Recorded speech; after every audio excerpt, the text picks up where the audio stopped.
ओम नमो भगवते रुद्राय।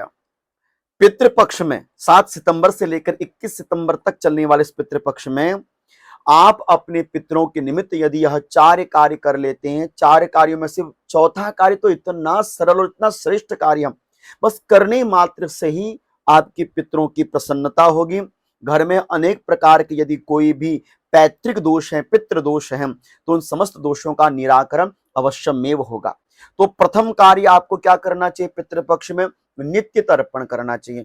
पितृपक्ष में 16 दिनों तक आपको नित्य तर्पण करना चाहिए। तर्पयति तर्पयन्ति येन पितरन तत्तर्पणम।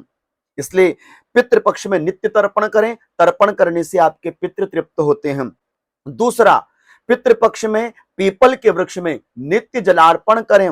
शास्त्र कहता है कि यो अश्वत्थम अर्चयेद विष्णु मुदकेन समन्ततः कुलानाम युतम तेन तारितम शान संशयम। पीपल के वृक्ष में जल अर्पण करने से पितरों के निमित्त क्या होता है? बोले आपके कुलों के कुल जो पितृ होते हैं वह तृप्त हो जाते हैं, तर जाते हैं।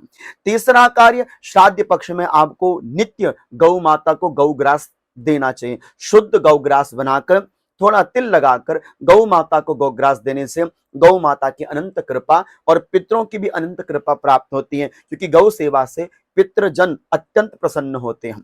लेकिन चौथा कार्य, यदि आप 3 कार्य किसी कारणवशात नहीं भी कर पा रहे हैं तो चौथा कार्य जरूर कर लीजिएगा। और सच कहें, वह चौथा कार्य है अपने पितरों के निमित्त 1 लोटे में जल में काला तिल डालकर भगवान महादेव के द्वार पर जाकर शिवलिंग पर जलार्पण कर देना। पितरों के निमित्त जो पुत्र, जो भक्त, चाहे वो स्त्री हो चाहे पुरुष हो, यदि वो पितरों के निमित्त जलार्पण शिवलिंग पर करती है अथवा करता है, क्या होता है? सुनिए, शास्त्र कहता है कि पितृम उद्दिश्य यो लिंगम स्नाप ये छित वारणा तृप्ता स्वर्गम प्रशासयन्ति पितरो नरकादपि। नरक में गए हुए पितरों का भी तारण हो जाता। कब? बोले जब कोई भक्त अपने पितरों के निमित्त शिवलिंग पर जलार्पण करता है। इसलिए पितरों के लिए आप शिवलिंग में जल और काला तिल अवश्यमेव अर्पण कीजिएगा और भरोसा रखिएगा, ये 4 कार्य आपके पितरों को अवश्यमेव प्रसन्न चित्त करेगा और घर से पितृदोष की बाधाओं का निराकरण करेगा। ओम नमो भगवते रुद्राय।